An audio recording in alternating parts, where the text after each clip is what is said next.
ভালোবাসা যতটা গভীর, বিচ্ছেদের কষ্টও ঠিক ততটাই গভীর। তিনি এই দূরত্ব আর সহ্য করতে পারছেন না। কোন দূরত্ব সহ্য করতে পারছেন না, কেন পারছেন না? দেখুন, এখানে স্টাক হয়ে রয়েছেন। সেটা আপনিও হতে পারেন, পার্টনারও হতে পারে। এখানে দেখা যাচ্ছে উনি একটা হ্যাপি ফ্যামিলি বা দেখুন টুইন ফ্লেম সম্পর্ক, আপনাদের টুইন ফ্লেম সম্পর্ক চলে আসছে।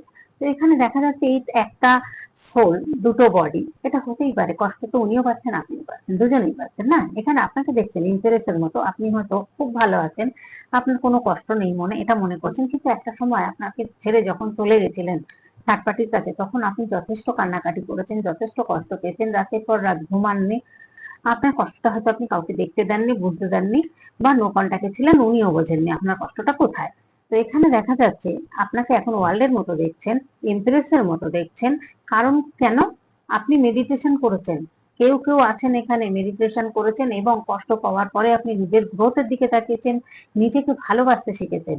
সেই জন্যই কিন্তু দেখা যাচ্ছে যে উনি এখন সেই থার্ড পার্টির কাছ থেকে, সেই কার্মিক রিলেশনটা থেকে বেরোচ্ছেন। বেরিয়ে উনি দেখা যাচ্ছে যে এখন আপনার জন্য ম্যানিফেস্টেশন করছেন, মানে অটোমেটিক হয়ে যাচ্ছে। উনি কাজ কর্ম যাই করছেন, শুধু আপনার কথাই ভাবছেন। এবার আপনার কথা ভাবতে ভাবতে কোন সময় যে আপনার কথা ভাবছেন উনি হয়তো ঠিকই করতে পারছেন না। কেন এত মনে পড়ছে, এটা কিন্তু ইউনিভার্স করাচ্ছেন। এটা ইউনিভার্স করাচ্ছেন। ইউনিভার্সের কাছে দেখুন, এখন প্রে করা ছাড়া ওনার আর কোনো পথ নেই। উনি প্রে করছেন যে এই সম্পর্কটা মিলিয়ে দেওয়া হোক। কিন্তু দেখুন, এই টুইন ফ্লেম সম্পর্ক বা সোলমেট কানেকশন গুলো এমনই হয়, অনেক কষ্টের পর তারপরে মিল হয়, মিলন হয়। এখানে উনি জাজমেন্ট চাইছেন, জাজমেন্ট উনি পাবেন, তবে দেরি হবে। কারণ দেখুন, এখানে আপনাদেরকেও বলবো, আপনারা কিন্তু একটু মেডিটেশন করুন। মেডিটেশনের মাধ্যমে কিন্তু আপনারা অনেক কিছু জানতে পারবেন, আর অনেকটা হালকা থাকবেন। এত চিন্তা, এত কষ্ট আপনারা পাবেন না। কারণ থার্ড পার্টি যে ছিল, ওনাকে কিন্তু স্পেল করে রেখেছিলেন, সেই জন্য উনি খুব বাধা ফিল করতেন। জেলখানায় থাকা মতন অবস্থা ছিলেন। জেলখানায় থাকলে যেমন হয়, সেরকম একটা পরিস্থিতির মধ্যে কিন্তু উনি কাটিয়েছেন।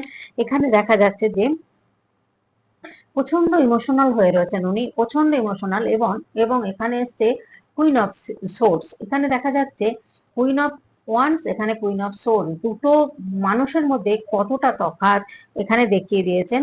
এই সম্পর্কটা ছিল কিন্তু ওনার কার্মিক সম্পর্ক। সেই কার্মিক সম্পর্কটা কিন্তু কমপ্লিট শেষ হয়ে যাচ্ছে। ওনার কর্মা, ব্যাড কর্মা ছিল হয়তো, ব্যালেন্স হচ্ছে। এখানে দেখুন উনি প্রচন্ড মন খারাপ করে রয়েছেন, স্টাক তো হয়ে রয়েছেন, আগে দেখালাম।